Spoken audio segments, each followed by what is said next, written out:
वरना ना तो नासिर सिद्दीकी और ना इम्तियाज़ जलील की ये सीट यहाँ से हम हारते। दूसरों पे उंगली उठाने से पहले हमें कुछ हमारे ही अपने लोगों के ऊपर नज़र डालने की ज़रूरत है। तब तक हम अपनी कौम का सौदा इसी तरह होता हुआ देखते रहेंगे। नासिर सिद्दीकी करीब 80,000 वोट ले रहे, इलेक्शन लड़ने का इख्तियार सबको है।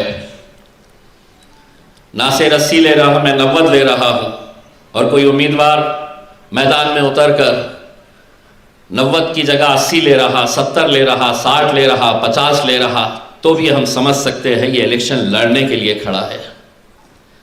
लेकिन 90,000 वोट हम ले रहे और बाकी के 13 उम्मीदवार जो मेरे अपने कौम से ताल्लुक़ रखते हैं, 13 उम्मीदवारों की अगर गिनती की जाए कितने वोट हासिल किए, तो 2700 वोट हासिल किए। हम हारे कितने से? तो महज 2100 वोटों से। 60 वोट, 80, 150, 200, इतने वोट। आखिर इनके होर्डिंग्स कौन लगा रहा था? इनके जलसों में 200 खवातीन, इनके रैली में कौन भेजा जा रहा था, किसे भेजा जा रहा था? इनके रिक्शे कैसे दौड़ रहे थे, कौन दौड़ा रहा था? मैं उस वक्त भी चीख चीख कर यह कह रहा था कि यह सारा पैसा भारतीय जनता पार्टी की तरफ से यह तमाम उम्मीदवारों को दिया जा रहा था, और आखिरी के 3 दिनों के अंदर वो उम्मीदवार जो बड़ी बड़ी बातें करते हैं हर दूसरे तीसरे दिन, उनको पैसा इसलिए दिया गया था कि इलेक्शन के दिन दोपहर में 3 बजे के बाद मजलिस के जो गढ़ है, मजबूत इलाके हैं, वहां पर जाकर माहौल खराब करो। कभी इस बात के ऊपर गौर करिएगा, सोचिएगा कि हम कहां जा रहे हैं। जब जवाहर नगर पुलिस स्टेशन के बिल्कुल सामने भारतीय जनता पार्टी के दफ्तर में, उस दफ्तर के अंदर जब रेड हैंडेड जब हमारी टीम वहां पर पहुंची, तो बड़े अफसोस के साथ यह कहना पड़ रहा कि महज 1,500 रुपया हासिल करने के लिए बुर्खा पहनी हुई हमारी माएं और बहनें उस दफ्तर के अंदर पाई गई। हमारे ही किसी नौजवान को यह जिम्मेदारी दी गई थी कि जितनी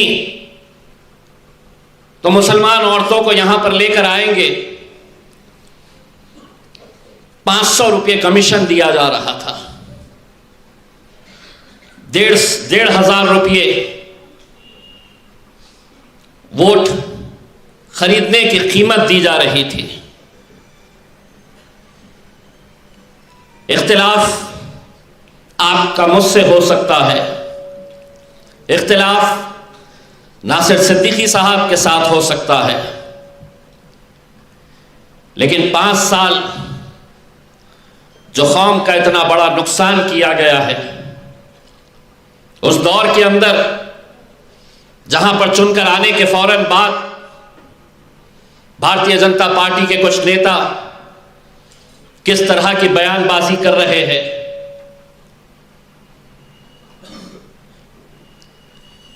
सारे लोगों ने यह बात का एतराफ किया कि इतनी सारी सीटें आई कैसी भारतीय जनता पार्टी की।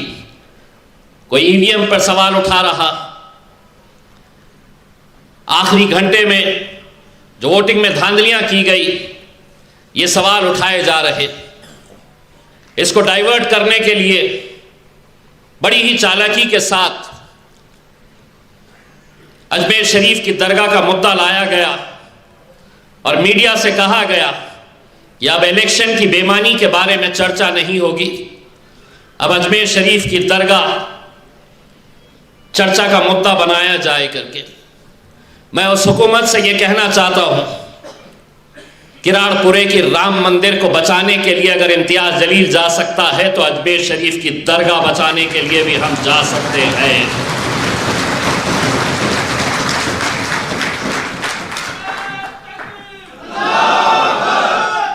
यकीनन हम जिस मजहब से ताल्लुक़ रखते हैं, मायूसी कुफ्र है। हमें हिम्मत नहीं हारना है, हमें हमारे हौसलों को बुलंद रखना है, पूरी हिम्मत के साथ आगे बढ़ना है। यकीनन आने वाले वक्त में कॉरपोरेशन के इलेक्शंस होने वाले हैं। लोगों के अंदर इस बात का गुस्सा है कि किस तरह तमाम सियासी पार्टियां एक साथ मिलकर आ जाती है मजलिस को गिराने के लिए। वो गुस्सा इंशाअल्लाह आने वाले 2-3 महीनों के अंदर जब कॉरपोरेशन के इलेक्शन रहेंगे, आपको मुत्तहिद होकर एक ताकत बनकर मजलिस के साथ खड़े रहना है। और मैं भी एक बात का एतराफ़ करता हूं, कोई भी उम्मीदवार इस भरम में ना रहे,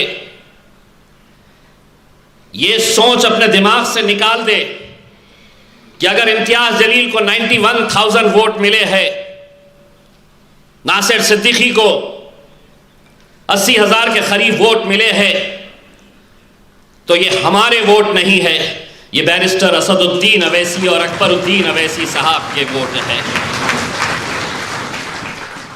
वरना अगर इस घमंड और इस गुरूर के अंदर रहेंगे तो हमने अपनी आंखों से देखा है 80,000 वाला 5,000 के ऊपर आकर रुक जाता है।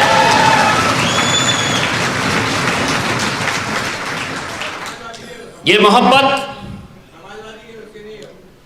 मोहब्बत यकीनन असद साहब, अकबर साहब जिस तरह की मेहनत दोनों भाइयों ने मिलकर पूरे महाराष्ट्र के अंदर की, हम असद भाई पूरी आवाम की तरफ से आपका तहे दिल से शुक्रिया अदा करते हैं।